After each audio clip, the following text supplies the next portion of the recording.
Good evening, everybody. I hope that you're having a fantastic Saturday.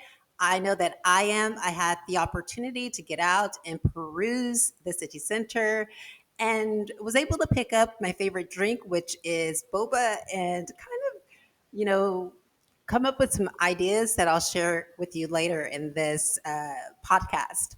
But before we do, and before we actually get to that idea, and before I get into the main story, don't forget to like, share, and subscribe to this channel because all your likes and shares and subscribers you mean a lot to me. And not only that, is what you do is you push videos like this up in the algorithm. And what we do is we keep government officials accountable, and we bring transparency to issues that are remaining kind of submerged, and bringing to light those difficult issues that should be talked about.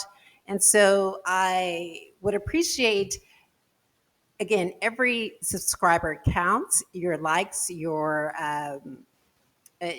shares count as well.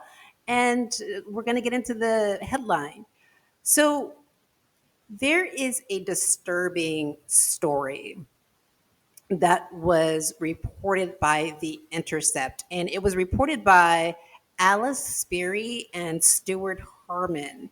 And so that story is called Fontana PD, and it is about hate within the ranks.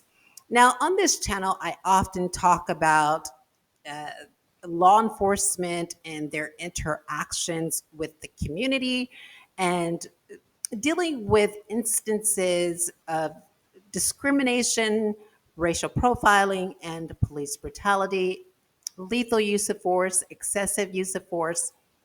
But this is a very different story. And again, oftentimes when I am talking about law enforcement officers, it is coming from a place of condemnation for their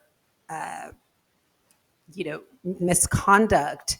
But this is going to be a different story because we have actually three really good police officers who were put through hell at the Fontana Police Department. I can't say it any other way. They were put through hell. And these were really good police officers doing the right thing.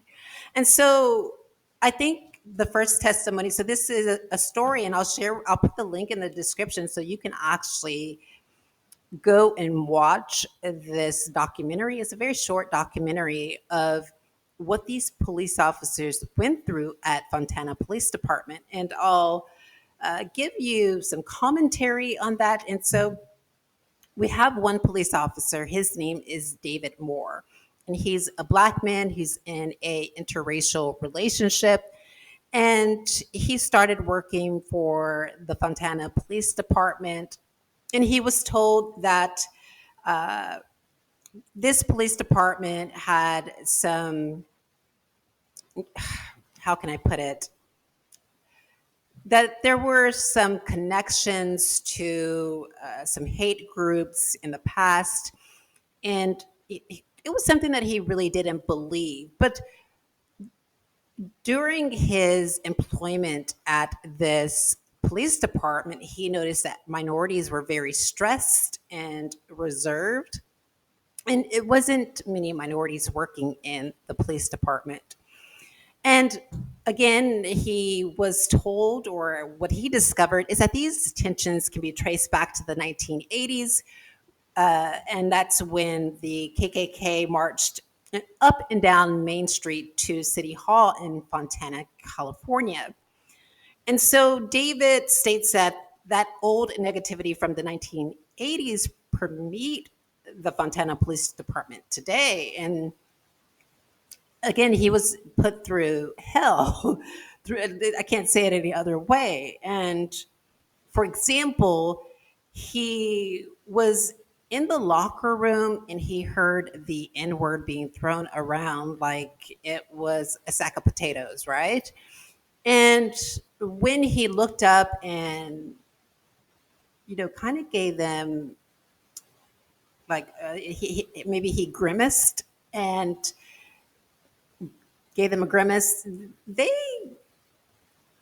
from what he said, is they were like, "Uh oh, we got caught."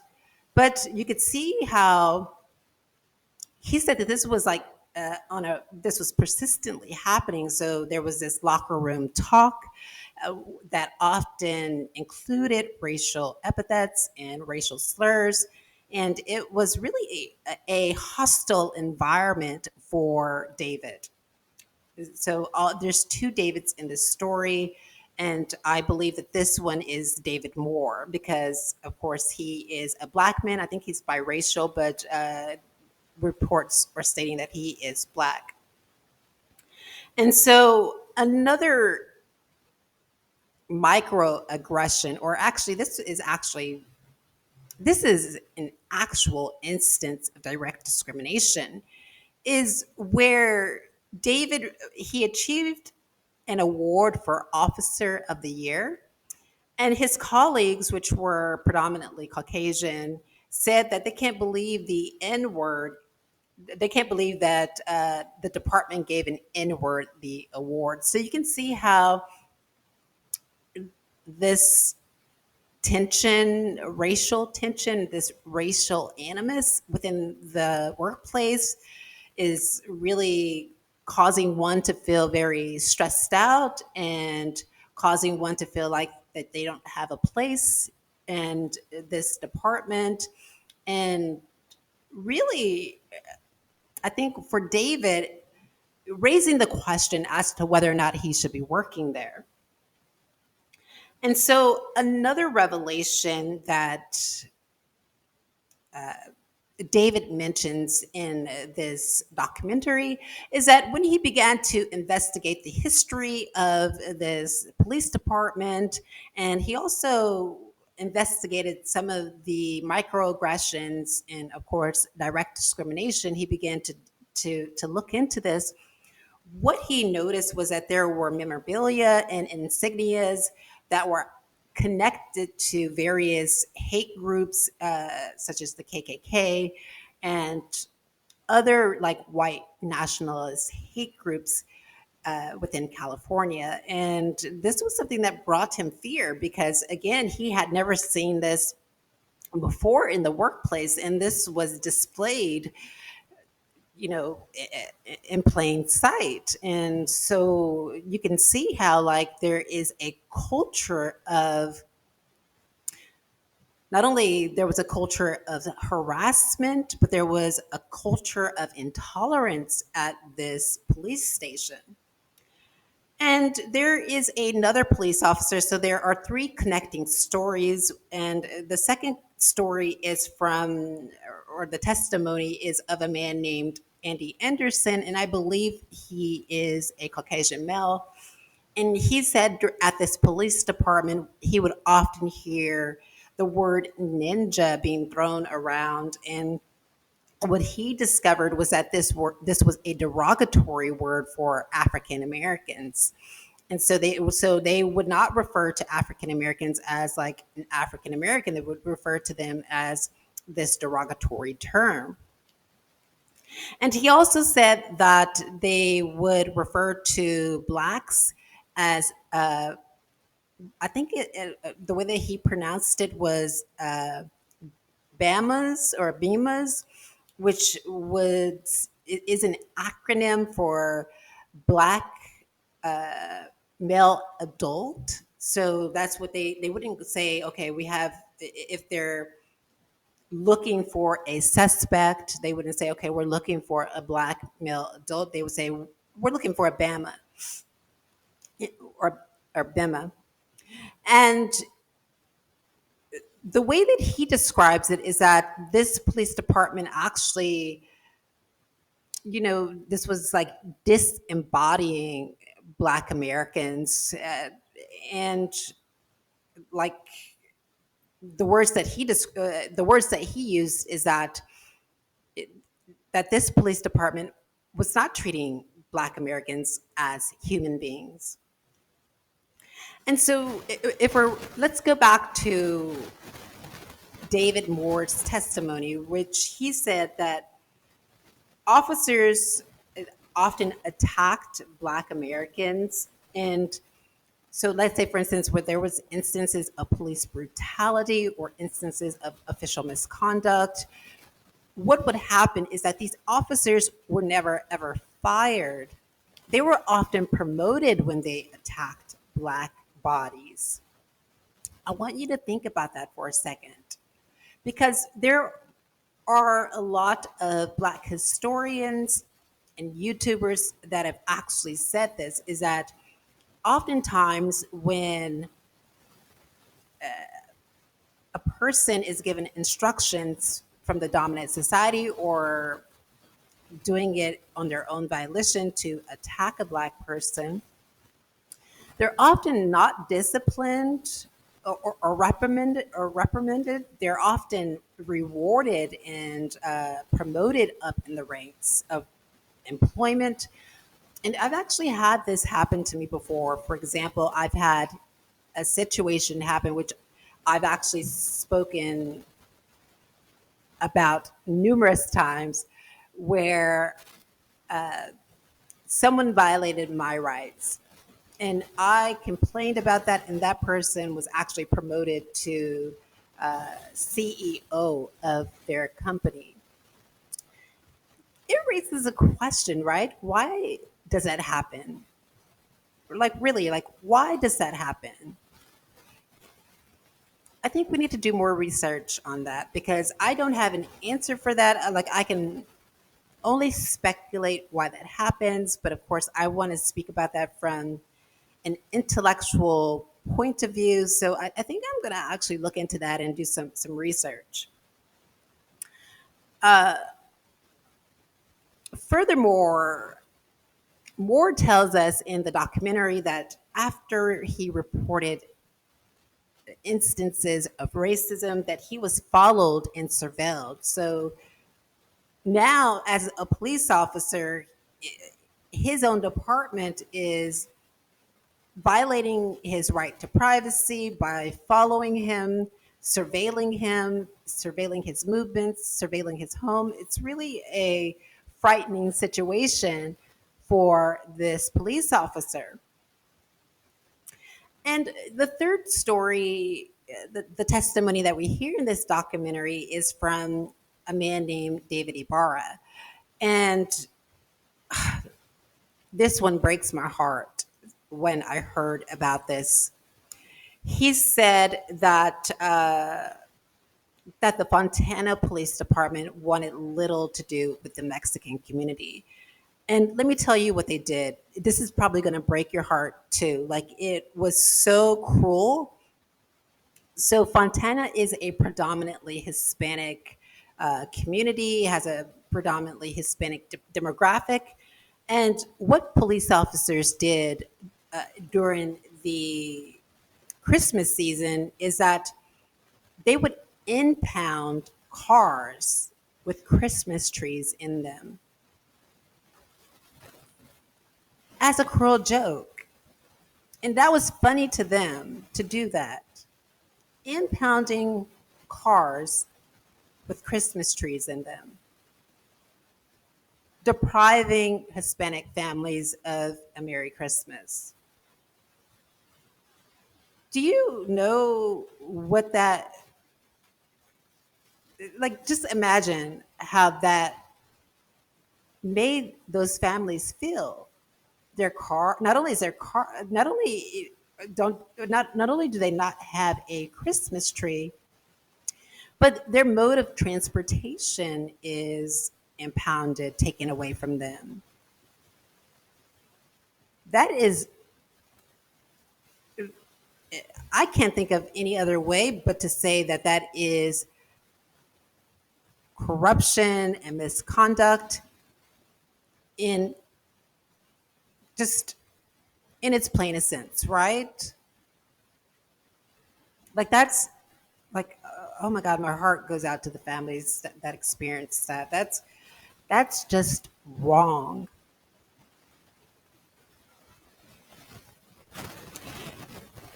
Another revelation that we see in this documentary is that the former deputy chief of the Fontana Police Department was one of the insurrectionists that was at the Capitol on January the 6th. Now, is this all kind of coming together? And I think they say very little in the documentary about this person's conduct within the police department, but I wonder if there is more information about how this person was treating the minorities that worked within this police department. And again, in the documentary, they don't go into detail about it. They just say that the former police chief, the deputy police chief, was an insurrectionist who actually led that insurrectionist at the Capitol on January the 6th. But they actually don't go into detail about like his behavior within the police department.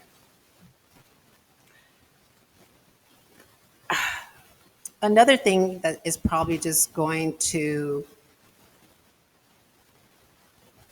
that is disheartening is that there was a black man that was unalived, and so his body was found at a church's chicken. And while he was on the autopsy table, members of the police force put a chewed up piece of chicken in his hand, a chewed up piece of fried chicken in his hand. And I think what they said was that at least he had, and I'm paraphrasing, but they said that at least he had time to eat chicken or find, it was something very prejudicial like that.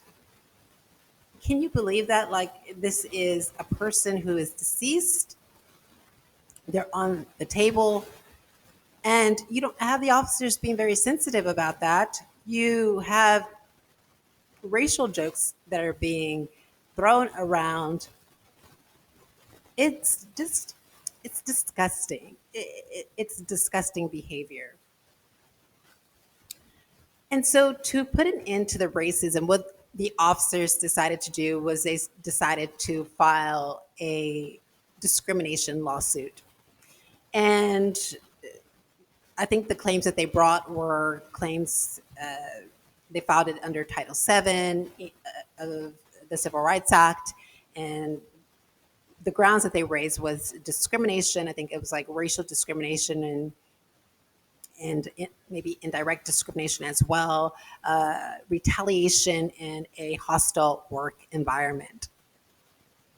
But although they filed this lawsuit, which they were hoping that this would alleviate some of that animus within the workplace and put the police officers on notice that their actions are not only wrong, but against the Civil Rights Act, right? No, their behavior continued. It only continued, and it didn't stop. And according to Moore, I believe, he said that that behavior only made them angry and they engaged in more retaliation. Ladies and gentlemen, this is just a really disheartening story. So, again, I must reiterate, we have three good police officers doing the right thing. Not doing the wrong thing, they're doing the right thing. And when they see law enforcement breaking the rules, breaking the law, and they refuse to participate in that, and they're actually being, being what police officers are and behaving like police officers are supposed to do by reporting misconduct and violations of the law, what happens is that they are retaliated against. They suffer demotions. They couldn't move up in rank, so they're staying at their status within the police department is plateauing.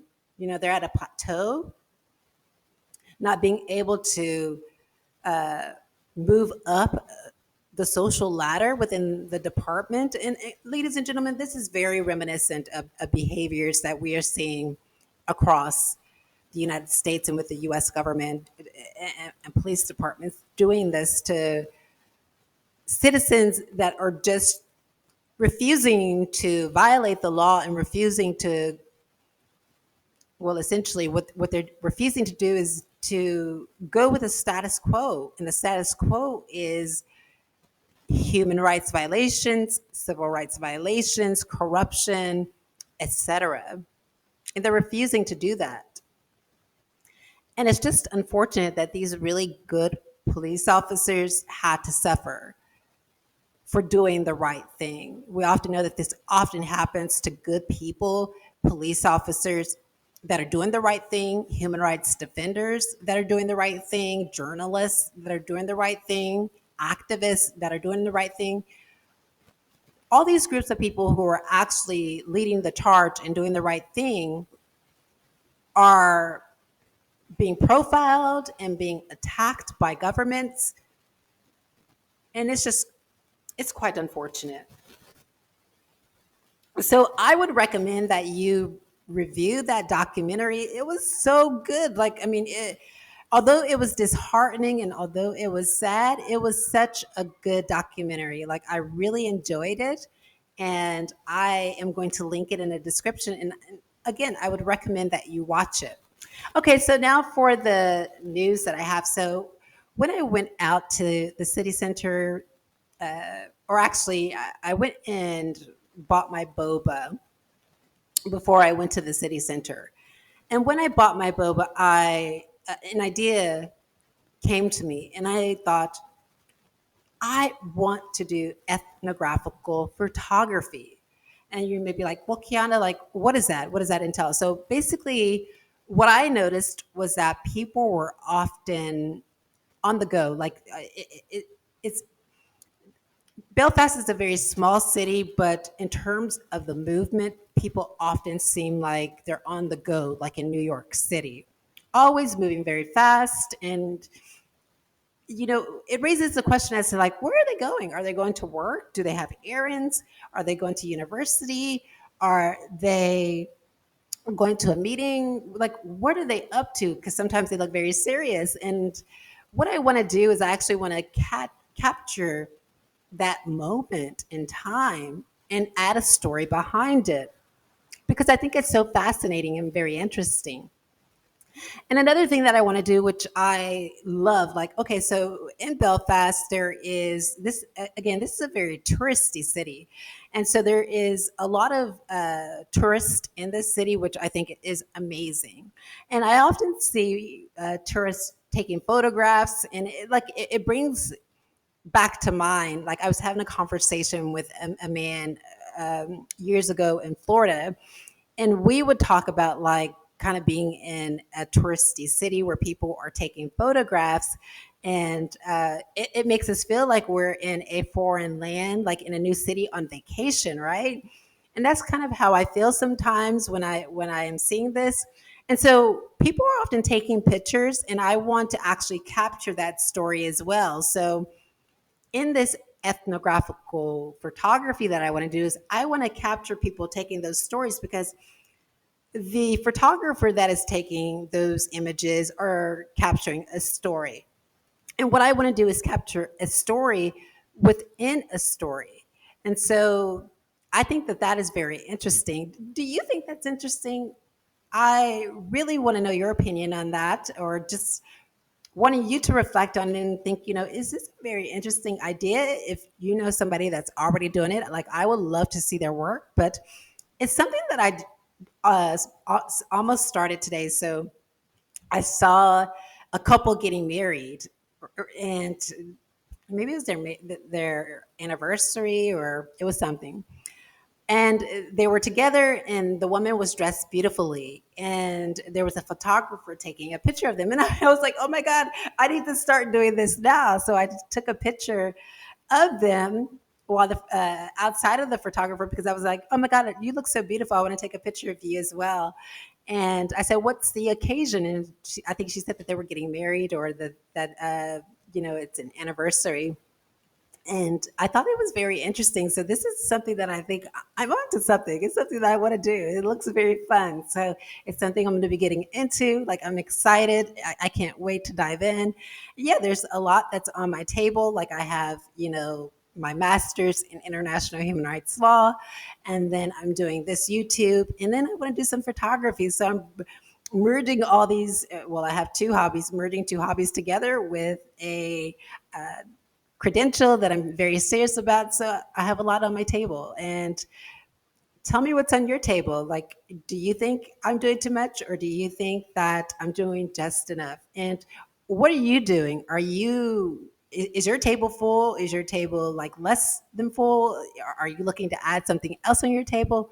Looking to hear what you're going to do. So this video has gone on long enough. Don't forget to subscribe to this channel at Real Kiana Canada. You can also follow me on Facebook.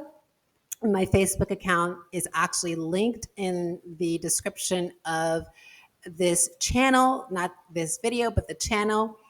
And you can like and share this video. Again, videos like this moves, if we like them and we share them, it moves the video up in the algorithm, and it brings transparency to corruption and state crime, government misconduct. And it's something that we need to do. We need to hold our elected leaders and our government officials accountable. And we do that by creating stories like this and material like this and sharing it with the public. And I would urge you to do the same and look forward to see what you are uploading. Until next time, bye bye.